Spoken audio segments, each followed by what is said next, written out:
तो फिर इन मुद्दों पे कार्रवाई में कमी क्यों है? ऐसा क्यों है कि इन मुद्दों के संबंध में सक्रियता की भी कमी है? ऐसा क्यों है कि लोग अपने आसपास जो कुछ हो रहा है, उससे उतने परेशान नहीं हैं जितना उन्हें होना चाहिए? मुझे लगता है यह कुछ ऐसे मुद्दों पर वापस जाता है, जहाँ नैतिकतावादी अधिकांश परिस्थितियों में परिणाम तय करते हैं। रवैया, ज्ञान, पहल, यही केवल 3 चीज़ें हैं। मुझे नहीं लगता कि वर्तमान हालात के लिए और कुछ ज़िम्मेदार है। मुझे लगता है कि उदासीनता जो कुछ भी हो रहा है, ननी उसमें मुख्य भूमिका निभाती है और अगर कोई उन कानूनों को देखे जो कुछ राज्यों में इन मंदिरों को नियंत्रित करते हैं, तो उदासीनता के परिणाम बहुत स्पष्ट हो जाते हैं। यहां तक कि एक ऐसा व्यक्ति भी जिसे कानून या विधियों की व्याख्या करने का कोई अनुभव या कौशल नहीं है, उसके लिए भी ये कानून इतने स्पष्ट रूप से अनुचित हैं कि वे कम किए जाने की मांग कर रहे हैं। ये कानून तो जैसे हटाए जाने के लिए पुकार रहे हैं। ये वाकई हैरान करने वाली बात है। असल में मैंने इन मुद्दों पर लिखना दिसंबर 2015 के आसपास ही शुरू किया था और उससे पहले मैं सिर्फ कुछ प्रारंभिक अध्ययन कर रहा था।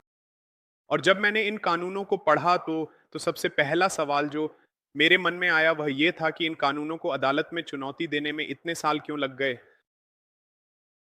इनमें से कुछ कानून तो 1937, फिर 1951 और 1955 के हैं। 1904 का जो कानून वर्तमान में तमिलनाडु में लागू है, वह 1927 के कानून से जुड़ा है, जिसे रद्द कर दिया गया था और फिर 1951 का कानून लाया गया।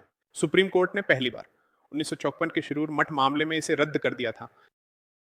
और अगर कोई 1954 में रद्द किए गए कानून को देखे और उसकी तुलना बाद में आए कानून से करे, तो वह खुद से पूछेगा, बाद इसमें क्या फर्क है? कोई फर्क नहीं है।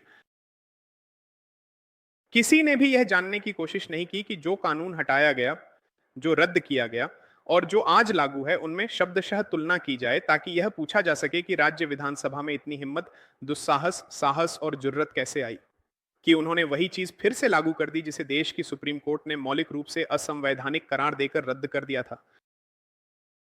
और यह दो विशिष्ट शायद सामाजिक राजनीतिक कारणों तक जाता है। इससे पहले कि मैं इस पर आऊं कि हम इसके बारे में क्या कर सकते हैं और हमें इसके लिए कुछ करने की आवश्यकता क्यों है,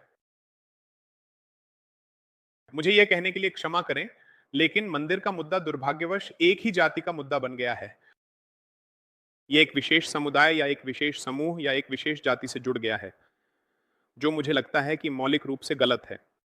इस धारणा को खत्म करना होगा, इसे पूरी तरह से बाहर फेंक देना चाहिए।